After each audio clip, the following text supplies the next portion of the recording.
네, 이번 섹션은 보너스 섹션이고요. 벤처 캐피탈리스트라는 직업에 대한 내용입니다.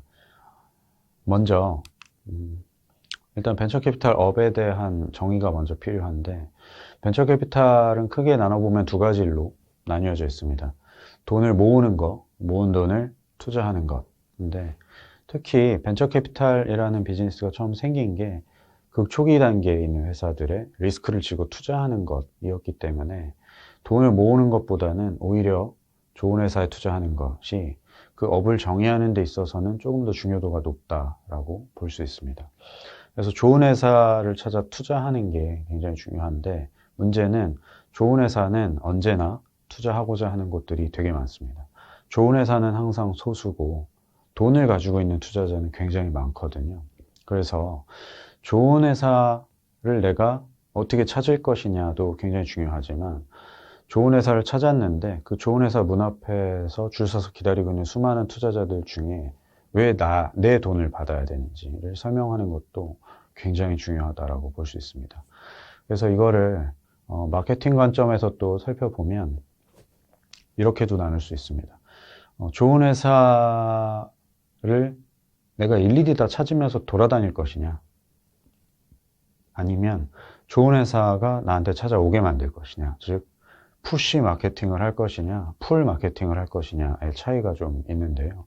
문제는 좋은 회사라는 것은, 좋은 회사가 도대체 지금 이 순간에도 누군가가 창업 결심을 하고 어떤 사람들이 같이 모여서 어떤 생각을 하고 있는지를 투자자가 어떻게 다 알 수 있냐라는 거죠.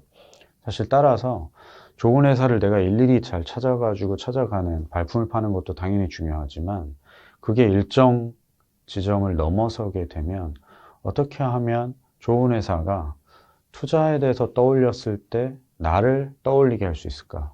그게 훨씬 더 중요합니다. 풀 마케팅 관점에서 벤처 캐피탈 업을 정의할 수 있고요. 따라서 저는 벤처 캐피탈은 브랜드 비즈니스라고 생각합니다. 돈을 필요로 하는 좋은 회사가 머릿속에 누구를 찾아갈까라고 생각을 했을 때 한 세 손가락 안에 어떻게 하면 우리 회사 또는 나를 떠올릴 수 있을까? 그게 되게 만드는 것이 사실 벤처 캐피탈 업의 가장 본질이고, 좋은 회사를 찾아서 투자를 하게 되면 좋은 투자 수익을 만들 수 있게 되고, 좋은 투자 수익을 만들게 되면 돈은 자연스럽게 따라옵니다.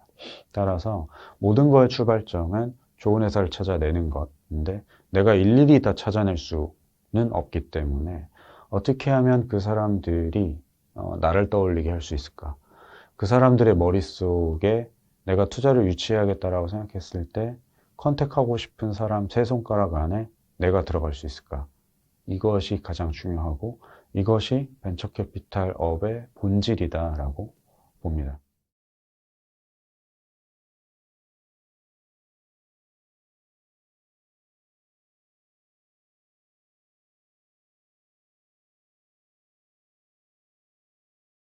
네, 그럼 그 다음에는 좋은 벤처 캐피탈 회사에서 한 단계 더 나아가서 그 회사에서 그 업을 하고 있는 벤처 캐피탈리스트라고 하는 사람들이 어떻게 하면 좋은 벤처 캐피탈리스트가 될 수 있냐, 또는 어떤 사람들이 좋은 벤처 캐피탈리스트냐라는 점을 조금 더 이야기를 해보겠습니다.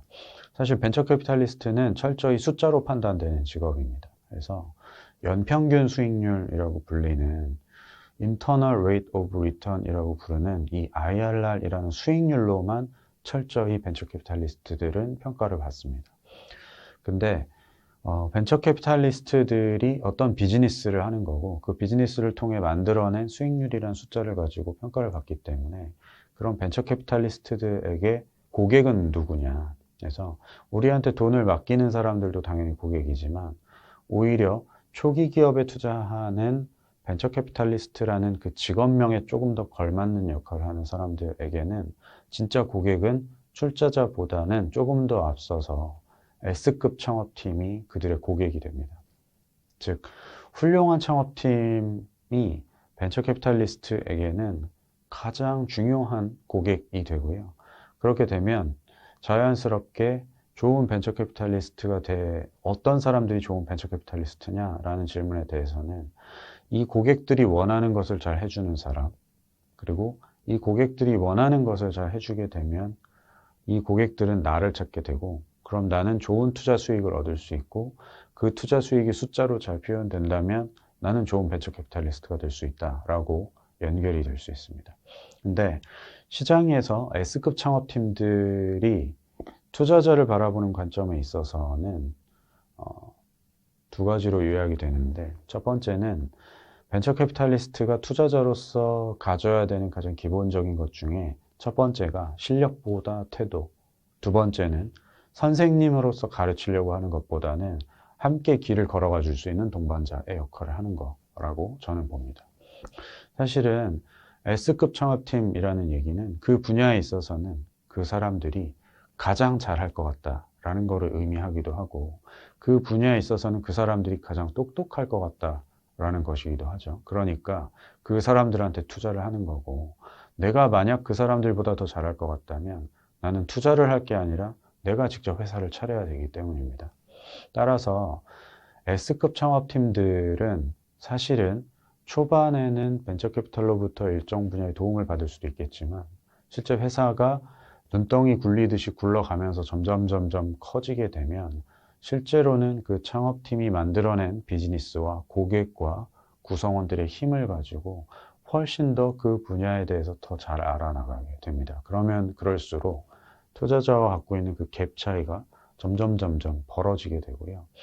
따라서 어떤 비즈니스를 하건 간에 그 비즈니스와 관련해서 실력이 더 뛰어나다든지 더 많은 걸 알고 있다든지 투자자가 창업팀보다 그렇게 되기는 구조적으로 불가능하다라고 봅니다. 그러면 투자자는 다른 측면에서 창업팀에게 밸류를 줘야 되고, 그 밸류에 있어서는 오히려 동반자로서 걸어가고자 하는 애티튜드가 훨씬 더 중요한 덕목이다라고 볼 수 있습니다. 창업팀한테 섣불리 아는 척하지 않고 무언가를 계속 가르치려고 하지 않고, 다만 이 창업팀과 대화를 하기 위해서 꾸준히 지속적으로 이 도메인에 대해서 학습해 나가면서 좋은 디스커션 파트너가 되어줄 수 있는 사람이 좋은 벤처 캐피탈리스트이자 이들의 고객으로부터 원하는 것을 제공해 줄 수 있는 그런 요소들에 해당이 된다라고 볼 수 있습니다.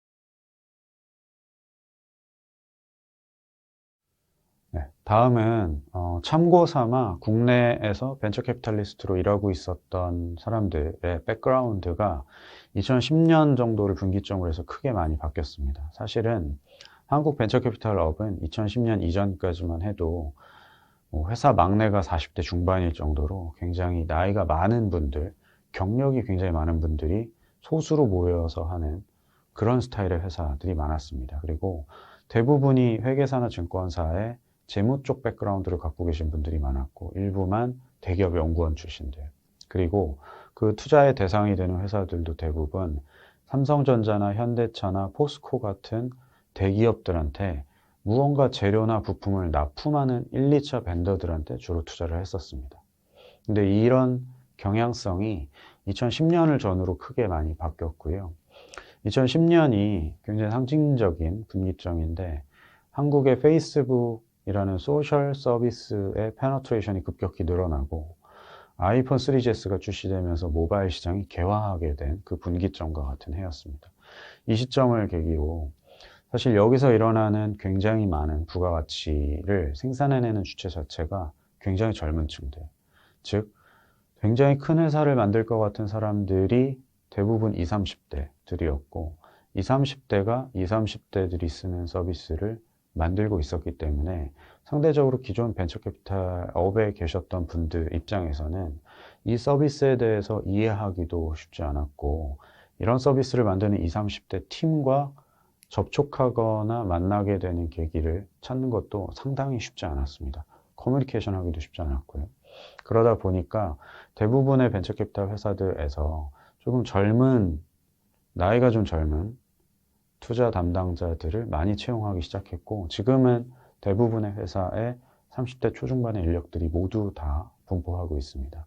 그래서 이들은 예전에는 주로 회계나 재무 쪽 백그라운드를 갖고 있었던 인력이라면 실제로 2010년 이후에 벤처캐피탈업에 합류한 젊은 층들은 상대적으로 굉장히 다양한 백그라운드를 갖고 있고, 그러다 보니까 빠른 학습, 창업자에 대한 인간적인 존중, 그리고 원활한 커뮤니케이션, 젊은 세대들이 쓰는 서비스에 대한 높은 이해도 같은 것들을 무기로 상대적으로 벤처캐피탈의 지형도가 굉장히 많이 변화하고 있습니다.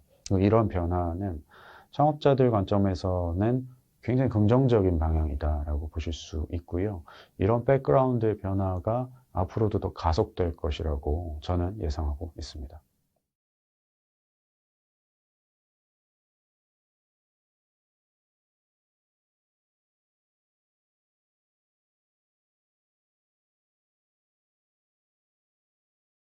네.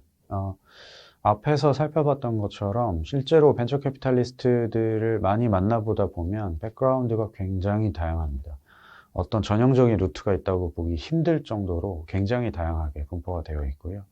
컨설팅 분들도 많고, 증권사나 회계법인 출신도 많고, 대기업에서 오신 분도 많고, 심지어 기자하다가 일로 전직하시는 분들이 있을 정도로 벤처 캐피탈리스트라는 직업 자체는 이전에 어떤 커리어를 가져왔느냐와는 상당히 무관하다라고 볼 수 있습니다. 백그라운드 자체가 굉장히 다변화되어 있는데, 저는 개인적으로 추천하는 거는 실제로 벤처 캐피탈들이 투자를 한 스타트업을 함께 만들거나 그 안에서 일을 해보는 과정을 통해서 벤처 캐피탈이 투자한 회사가 잘 되건 안 되건 상관없이 그 과정 자체를 한번 경험하고, 또 그 과정을 통해서 담당 벤처 캐피탈리스트들도 만나게 되고 또 알게 되고, 이 과정을 통해서 벤처 캐피탈업에 진입하는 것이 가장 좋은 루트라고 생각합니다. 벤처 캐피탈의 가장 큰 고객은 S급 창업팀, A급 스타트업이라고 우리가 생각한다면, 거기에 속해 있는 것이 사실은 이 벤처 캐피탈업으로 전직하는 데 있어서는 가장 최단 루트다라고 볼 수 있습니다. 그리고 실제로는 투자자로서 스타트업에 대한 경험을 가지고 있느냐 없느냐가 이 업을 하다 보면 벤처 캐피탈리스트로서 상대방의 고객에 해당되는 스타트업의 창업자들을 얼마나 이해하고 공감해 줄 수 있느냐가 내가 이전 경험이 어떠하느냐에 굉장히 디펜던트 하기 때문에, 가급적이면 이 업에 대해서 관심이 있고 또 이 업으로 전직하는 방법에 대해서 고민을 하시는 분들께는 가급적이면 한번 스타트업에 들어가셔서 경험을 해보거나 실제 창업에 도전하시면 더 좋고요.